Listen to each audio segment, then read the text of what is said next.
Salam dahsyat, Assalamualaikum warahmatullahi wabarakatuh. Apa yang ada di pikiran kita dan sahabat semua jika mendengarkan kata hipnotis atau hipnosis?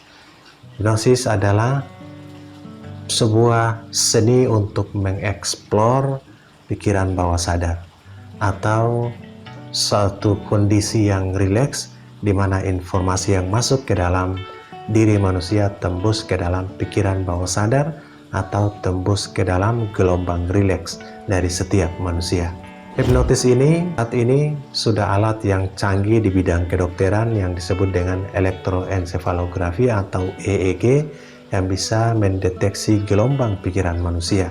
Di saat manusia dalam kondisi rileks, di saat manusia dalam kondisi santai, maka gelombang pikiran manusia akan menurun. Dengan demikian, informasi yang masuk ke dalam pikiran manusia akan tembus satu kritikal yang disebut dengan critical factor. Critical factor ini adalah menseleksi atau memberikan filter terhadap informasi yang masuk. Informasi yang masuk ini dari visual atau dari mata, kemudian dari pendengaran, telinga, kemudian lagi masuk ke dalam kulit untuk kinestetik, kemudian penghidu dan pengecap atau lidah. Oke sahabat, dari kelima indera ini akan masuk informasi ke pikiran sadar manusia. Sebelum masuk ke pikiran bawah sadar akan difilter atau diseleksi oleh satu tools yang disebut dengan critical factor. Proses seleksi ini selain dari critical factor dipengaruhi oleh hal yang lain seperti hal pemahaman yang paten, budaya, kultur, dan lain-lain sebagainya yang bisa membatasi informasi itu masuk ke dalam pikiran bawah sadar. Oke sahabat, untuk proses hipnotis, bagaimana orang bisa menyesuaikan energi kita atau pola energi kita sehingga mereka bisa tembus ke dalam energi bawah sadar kita. Ini yang penting untuk diperhatikan. Sahabat, gerakan kita, tatapan kita, bicara kita, orang bisa menyesuaikan. Orang bisa menyesuaikan, kemudian melakukan konektivitas secara tidak sadar. Ini yang bisa dimanfaatkan oleh para hipnotis yang tujuannya negatif untuk bisa melakukan koneksi dengan orang lain antara mereka yang melakukan hipnotis dengan target mereka sehingga terjadi konektivitas secara tidak sadar. Ini yang perlu diantisipasi. Ini yang perlu sahabat dan teman-teman ketahui, tujuan negatif dari semua default energi yang dimiliki oleh manusia.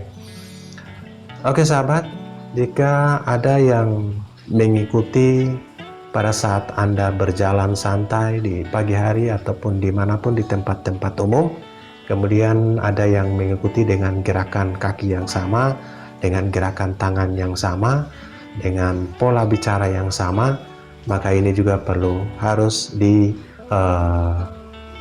kritis untuk menanggapinya. Ini perlu hati-hati untuk hal tersebut. Kenapa?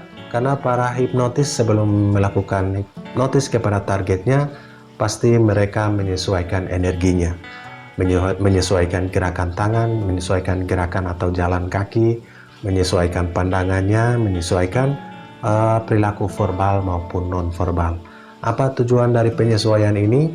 Yang pertama, mereka akan melakukan konektivitas secara tidak sadar. Jadi sahabat perlu tahu bahwa setiap manusia mempunyai energi yang default secara tidak sadar, dan ini orang yang paham akan melakukan koneksi atau hubungan secara tidak sadar akan mempengaruhi kehidupan orang lain. Sahabat semua, inilah yang disebut dengan konektivitas.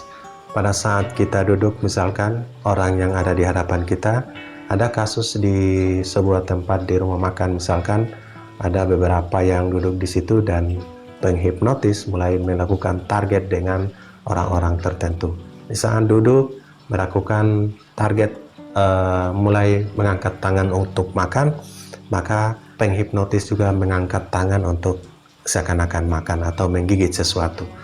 Pada saat target berdiri, maka penghipnotis juga berdiri untuk menyesuaikan gerakan target. Pada saat berbicara misalnya, maka penghipnotis juga melakukan bicara, apalagi berbicara langsung face to face dengan target. Oke, setelah terjadi gerakan yang sama, bahasa yang sama, dan terjadi yes set condition. Yes set kondisi itu adalah kondisi di mana target melakukan atau mengiyakan pertanyaan-pertanyaan singkat yang dilakukan oleh penghipnotis. Ini yang penting untuk diperhatikan. Di saat menanyakan apa kabar, baik, ya. Perjalanan di sini tidak hujan misalnya, iya. Atau sudah makan, iya. Atau sekarang lagi di sini menunggu teman, iya. Pokoknya ada yes atau iya atau oke. Lebih dari 3 kali menunjukkan sudah yes set kondisi, apalagi lebih dari 3 kali. Ini sangat bagus untuk penghipnotis melakukan koneksi atau hubungan. Matching dalam kata-kata, matching dalam gerakan, maka tahap kedua penghipnotis akan melakukan mirror.